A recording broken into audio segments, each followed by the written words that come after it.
Hey everybody, hope y'all are doing good. It's me, Josh Jackson, your brother. Anybody out there, brothers or sisters, we've got that in common, being made in the image of God.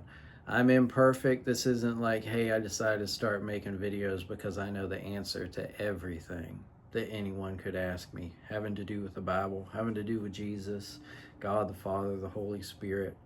No, that's not it. I'm doing it because, I'm basically feel tasked by the Lord with words to speak that I pray for, that He encourages me to pray for, as mysterious as that sounds. But then again, guess what? His ways are mysterious. And, it's nothing more than I'm shouting from the rooftops everything that the Lord has shown me and has healed me from and has taught me through that. It's just from experience, and it's undeniable from my testimony. So while this is directed towards, mental health, just as our outreach, Rivers Path Outreach, deals with anything under that umbrella, including addiction, alcoholism, but also major depression, anxiety, nothing like on a scale, which is more, which is less.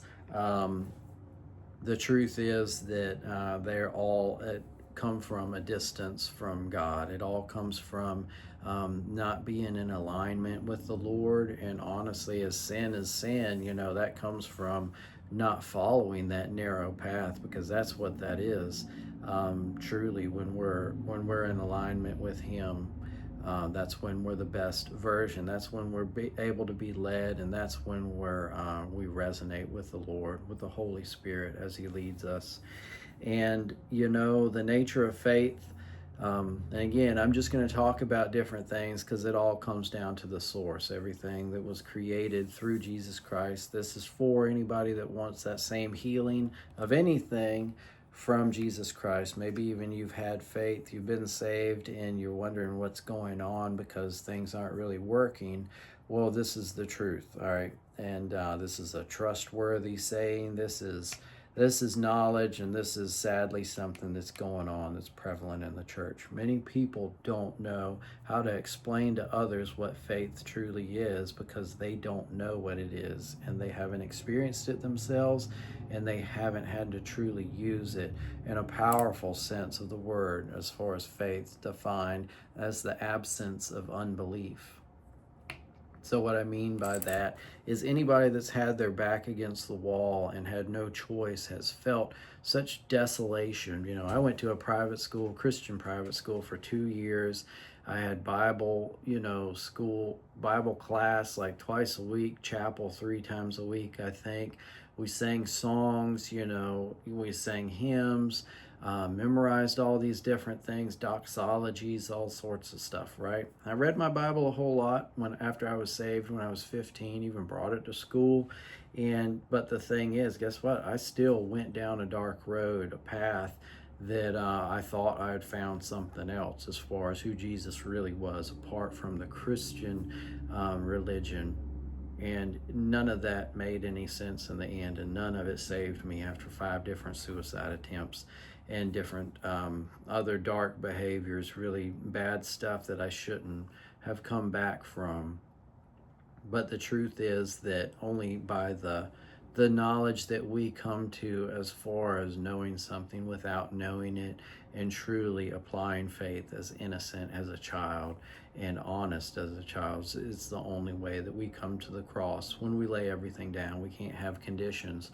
And that's one of the biggest problems in the church, is that many of us think we can bring conditions. Many people, well, even traditions, right? And just think that we can be grandfathered in because we know so-and-so and so-and-so knows so-and-so and knows my dad and this and that and my mom and blah, blah. But as far as really activating faith and what that means, as I said, for anybody that truly needs to be saved from big things, which aren't big things to God, as far as addiction, alcoholism, but let's put that over here because I'm not saying that's first or anything, depression, anxiety, PTSD, bipolar, whatever else the world has created to try to put us in a box. that many Christians are buying into. Because again, all this is for Christians. This isn't for the world. This isn't something that I'm doing to try to convince people of the truth. Definitely not if Jesus existed. It's like that seems such a simple thing as far as a conclusion. It's like he's the most famous person that ever existed. You know, everybody knows, and it's undeniable, right?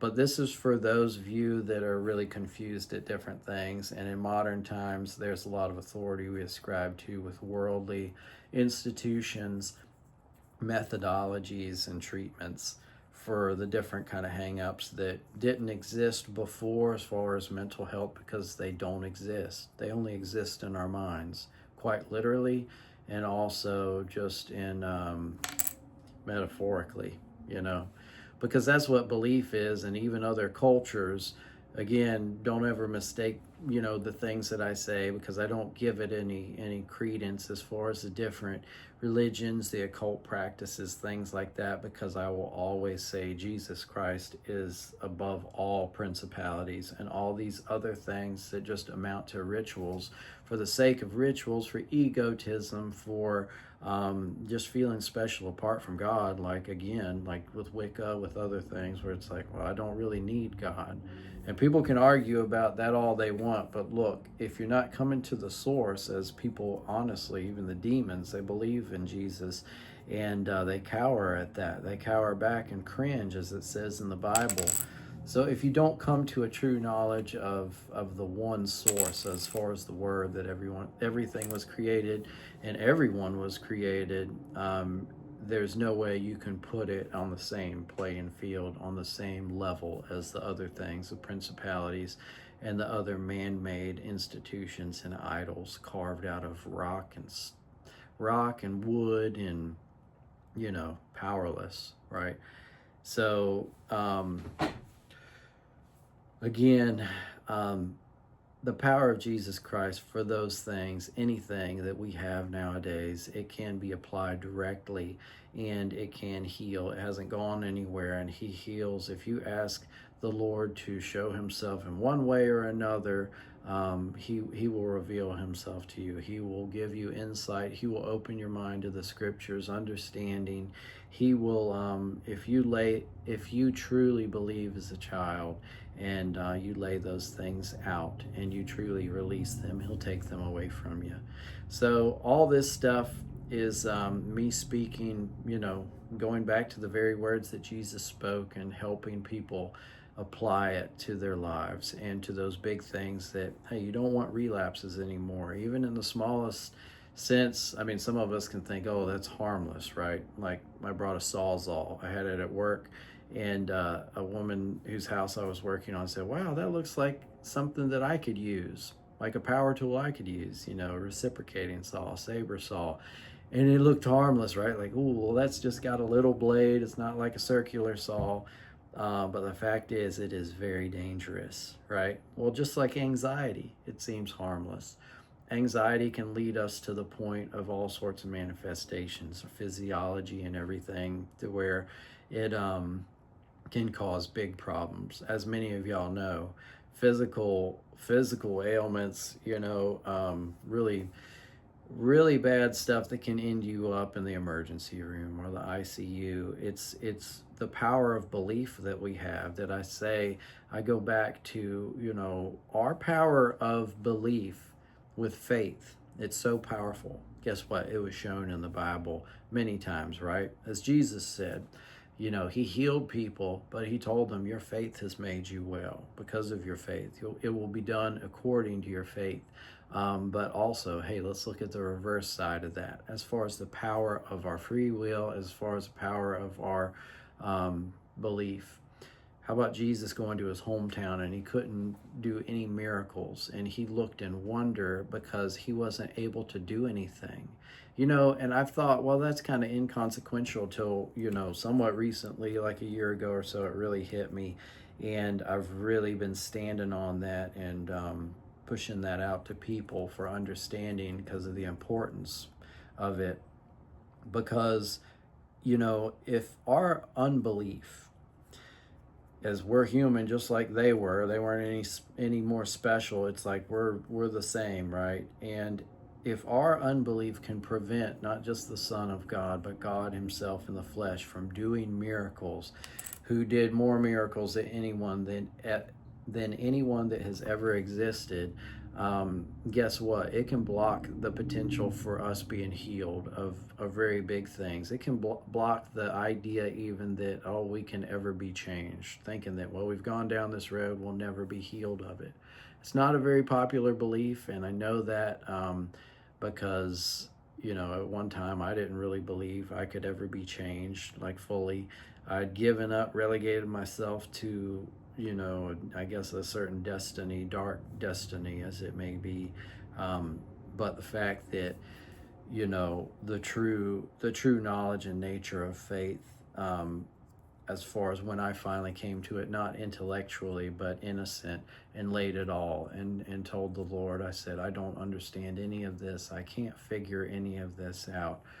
And I forgot exactly what I said. I'm sure there were tears involved, but I was telling the Lord that I gave my whole life to him.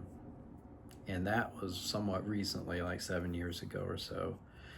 And maybe 5, I don't know. My wife Regina, she's got like a photographic memory, so she remembers all this stuff really good, dates and all that stuff.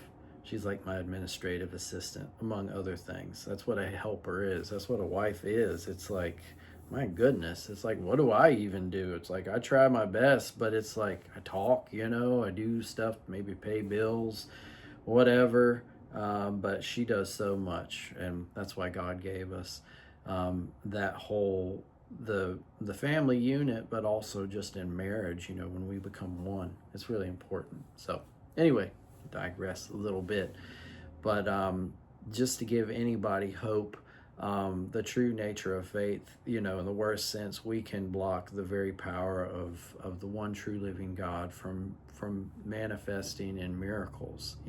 It's shown, but in the best sense, in the most positive, we can link into the Lord. The only way we can do that through faith, because we can't understand an all-knowing, omniscient, omnipresent, omnipotent God, one true living God. We cannot understand it intellectually, and the only way that we can interact and can honestly be saved and brought in alignment with him is through faith.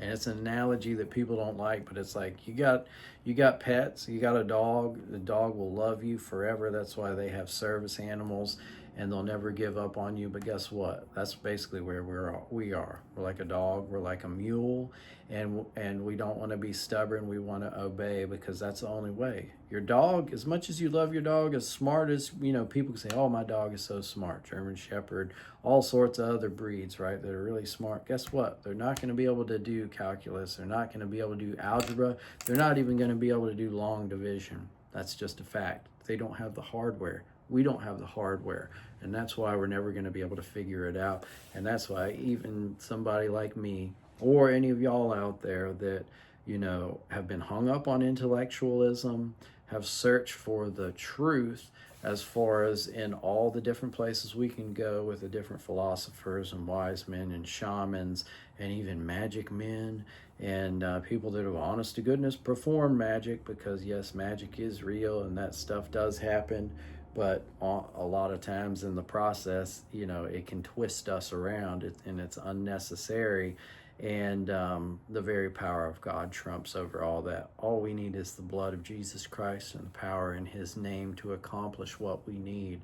And that's coming from somebody that tried to accomplish a lot, not just in my own strength, but the power of ontological studies of my own energy and different things that they're all God-given. Guess what? But man didn't create any of that.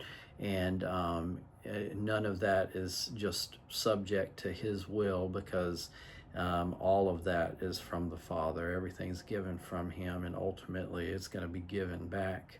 So we are nothing without him. So I hope that some of these words help y'all out there. I'm just going to speak on it. I welcome anybody as far as questions, anything like that, because, I know the answer to one very important question. I've said this before in one of the 1,000 or more videos that I've made to date on Facebook, and I know the answer to one of the most important questions, And that question, guess what? It can be anything. But the answer that I know that many people are unwilling to give is that I don't know. But guess what? That doesn't cancel out my ability to minister and to speak the truth as I know through my testimony, especially since I know for a fact that nobody was ever saved through theology. Nobody ever was saved through apologetics or through hermeneutical studies, exegesis, whatever. I'm using big words here because I don't really delve into all that. I read my Bible a whole lot, and I love reading it. I don't read it anymore like I used to, where it's like, oh, I'm supposed to. Oh, I've got to sit down and read this book. It's such a dry read, as somebody said in one of our group meetings at Rivers Path. But no, the fact that, truly showing and conveying the truth of who Jesus is and your purpose in him and what he means to you, and the undeniable truth that resonates from that to other people is more important than any kind of extensive study. Because, when we truly, as law was created for lawbreakers, anybody that truly examines things and just continues and can never be convinced because they're still looking, in the end, many of us just look for excuses. We look for ways around. We look for reasons to disbelieve, stuff that's not plausible, stuff that, that doesn't really make any sense. And that's the heart of the matter. I'm sorry, but that's the wrong side of it to be on, because in truth, only being as innocent as a child, as Jesus said, that's fully the meaning of that when he said, unless you become as innocent as a child, you will not see the kingdom of heaven. And that's it, as applied. So this is for all y'all out there that you're truly seeking. And guess what? You're sick. You're poor in spirit, because none of this is for anybody that's already well, So I love all y'all. I hope that helps somebody. Y'all stay tuned for more videos in my own fallible way that I do it from my fallen nature, pushing through only by the grace of God and the strength that he gives me and the knowledge that he gives me and the words that I pray for him to give me to speak. Praying that this will benefit somebody out there. As Brian Trent said, he just hoped that his videos help somebody. It's as simple as that. We just want to help. So, love all y'all.